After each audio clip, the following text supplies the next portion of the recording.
5-6 महीने में जब से ये मोहम्मद यूनुस का प्रोपेगेंडा चल रहा है, पहली बार इतना बड़ा रिटालिएशन भारत ने डिसाइड किया है करने का। और अब भारत ने यूनुस के बांग्लादेश को कंप्लीटली लैंडलॉक कर दिया है। भारत सरकार ने बांग्लादेश उर्फ कंगलादेश को दुनिया से काट दिया है। जी हाँ, ट्रांसशिपमेंट एग्रीमेंट को भारत ने फिलहाल रोक दिया है। It is a very bold move. Let me just tell you that, it is a extremely bold move. Bangladesh को ये चीज समझ में आनी चाहिए कि साहब patience levels is running out, और आप ये जो उल्टे काम करोगे they will be a cost to this. ये चीज आप अगर इंडिया के एटीट्यूड में सख्ती देखें, India is a very powerful state और बड़ी रूथलेस स्टेट है। आपने देखा उन्होंने कितनी रियलिज्म के साथ रूथलेसनेस शो की है कश्मीर में। तो ये सख्ती इस वजह से है। इंडिया जो टफ टाइम देना चाहता है बांग्लादेश को, वो इस वजह से है। ये बांग्लादेश की जो interim chief adviser Mohammad Yunus साहब के जो दौरा हुआ है चाइना में, यूनुस गवर्नमेंट ये वो गवर्नमेंट है जिसने आते ही एंटी इंडियन नैरेटिव बिल्ड किया, मजहबी एक्सट्रीमिज्म को बांग्लादेश के अंदर हवा दी। ये मोहम्मद यूनुस और बांग्लादेश के उन कट्टरपंथियों को जवाब है जो पिछले 1.5 हफ्ते से भारत को धमका रहे थे कि भारत के जो 7 सिस्टर स्टेट हैं, यानी कि जो भारत के नॉर्थ ईस्ट के राज्य हैं, ये बांग्लादेश पर निर्भर है। बांग्लादेश चाहे तो इन्हें दुनिया से काट सकता है। यूनुस मियां की डिबरी कैसे टाइट हुई, उसके अब लक्षण सामने आ रहे हैं। जय हिंद दोस्तों, स्वागत है एक और वीडियो में।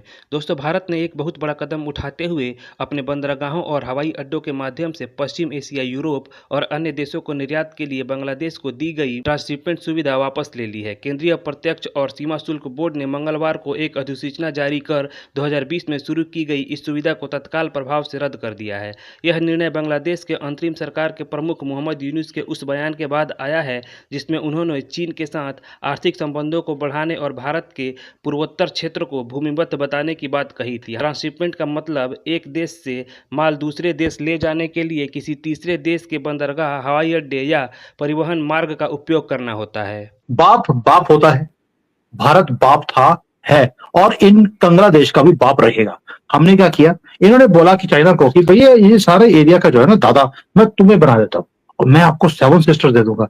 और भाई तुम अपने घर की जो ये है हालत तुम सीधी नहीं कर सकते हो, 7 सिस्टर्स भारत की तुम दे दोगे चाइना को। अच्छा, वेरी गुड।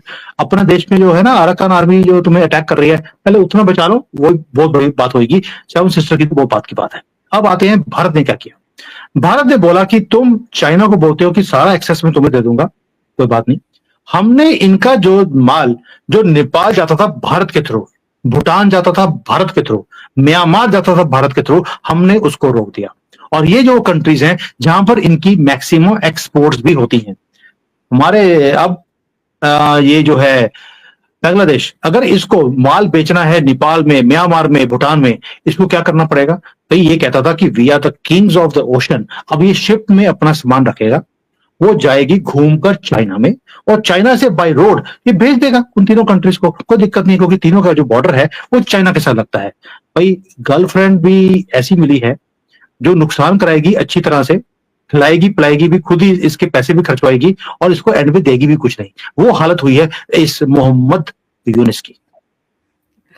जी मंजरी जी, मैं आपसे ये जानना चाहूंगी कि हम सब जानते हैं कि बांग्लादेश का जो एक्सपोर्ट इंपोर्ट लॉजिस्टिक है वो पूरी तरह से भारत का जो इंफ्रास्ट्रक्चर है उस पर डिपेंड करता है। जो ट्रांसशिपमेंट की हम बात करें, भारत के इस कदम से अगर हम बात करें तो कितना बड़ा चैलेंज बांग्लादेश के सामने हो सकता है, आप किस तरह से इसको देख पा रही हैं? देखिए, ये ग्रेटर बांग्लादेश भी बनाने जा रहे थे शायद, ठीक है, तो हिम्मत तो बहुत है इनमें। अच्छा, उसके बाद क्या है, टेक्सटाइल, भारत ने क्या किया, इनकी भैया जो मेजर अर्नर थी टेक्सटाइल इंडस्ट्री, वो तो हम उठा लाए, टाटा बाय बाय हो गई इनकी। और ऊपर से यूएस ने इनके ऊपर टैक्स लगा दिया, इनके पास कुछ भी वो नहीं है। अब भाई जब तुम्हारे यहाँ वो होते है, कुछ भी होता है, तो तुम चावल धमकी देके मांगते हो कि हम तुमको हिलसा नहीं देंगे, ये नहीं करेंगे, तो तुम्हारे पर वो कहते हैं ना, घर में नहीं दाने अम्मा चली भुनाने, तो वो वाला हाल जो है बांग्लादेश का है। बांग्लादेश को सबक सिखाने का एक तरीका बड़ा इंटरेस्टिंग सा है, जहां पर जो शिपिंग पोर्ट एक्सेस होता है बेसिकली ट्रांसशिपमेंट के लिए, भारत के अंदर इनके ये लोग आके ट्रांसशिपमेंट पोर्ट यूज करते हैं। एंड इससे जो बांग्लादेश बड़ा अपने आप को एक एक्सपोर्ट मार्केट बोलता है, उस पे जरा काफी झटका लगेगा एंड दे विल रियलाइज कि what how important Bharat is to them. One of the things that we realized during this entire game is that ये लोग एक गिवन रखा हुआ है इन लोगों ने, भारत ने जितनी भी फैसिलिटी इनको दी हुई है, they have kept it कि भारत इसको विड्रॉ नहीं कर सकता. So आप जब देखेंगे कि जब वीजाज को बंद करा था, इनकी तरफ से काफी रोना धोना हुआ था कि साहब ये वीजा का गेम क्यों बंद कर रहे हो, ऐसे तो ह्यूमैनिटेरियन कॉजेज के लिए एंड दिस एंड दैट. उसके बाद मैंने ये बोला था कि ट्रांसशिपमेंट पोर्ट्स की तरफ से इनको काफी फायदा होता है, ये चीज हमको बंद करनी चाहिए. पता ये चला, सर्कुलर आज आया है कि भाई साहब ये जितने भी ट्रांसशिपमेंट फैसिलिटी बांग्लादेश को जो मिली हुई थी, ये बंद कर दी गई है.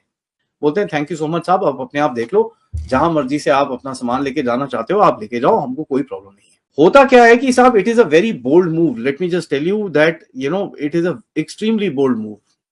बांग्लादेश का जो ट्रेड है 13-14 बिलियन डॉलर का भारत के साथ ही है, and a huge chunk relies on shipping. Ports जैसे जो कोलकाता है, मालदा है, इन पोर्ट्स के ऊपर आके काफी हद तक बांग्लादेशी गुड्स जो जाते हैं ये दूसरी जगहों पे जाते हैं. बांग्लादेश के अपने port Chittagong and Mongla ports, हाँ ठीक है कर सकते हैं वो, बट इतना नहीं है उनके पास capacity to actually do that.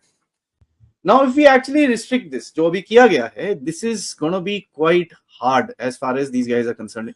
Extreme heavy hit, let me just say this. और कल हमने पथिकृत साहब के साथ इसको कवर किया था कि भाई बांग्लादेश को ये चीज समझ में आनी चाहिए कि साहब patience levels is running out, और आप ये जो उल्टे काम करोगे they will be a cost to this. Eastern part of India called Seven Sisters, they are landlocked country, landlocked region of India. They have no way to reach out to the ocean. We are the only guardian of the ocean for all this region. So this opens up a huge possibility. So this could be an extension of the Chinese economy. And I think now cost has started coming up. वैसे भी अगर आप देखें factory output has slowed down, वहां पर आपके जो essential commodities हैं उनके prices बढ़े हुए हैं. Basically inflation is up. आपके पास से वो सारा रॉ मटेरियल लेके जाते थे, अगर आप उसको भी रिस्ट्रिक्ट कर लो, ये फिर इधर उधर भागेंगे, चाइना इधर उधर भागेंगे लेने के लिए चीजें, which is going to be very difficult for them.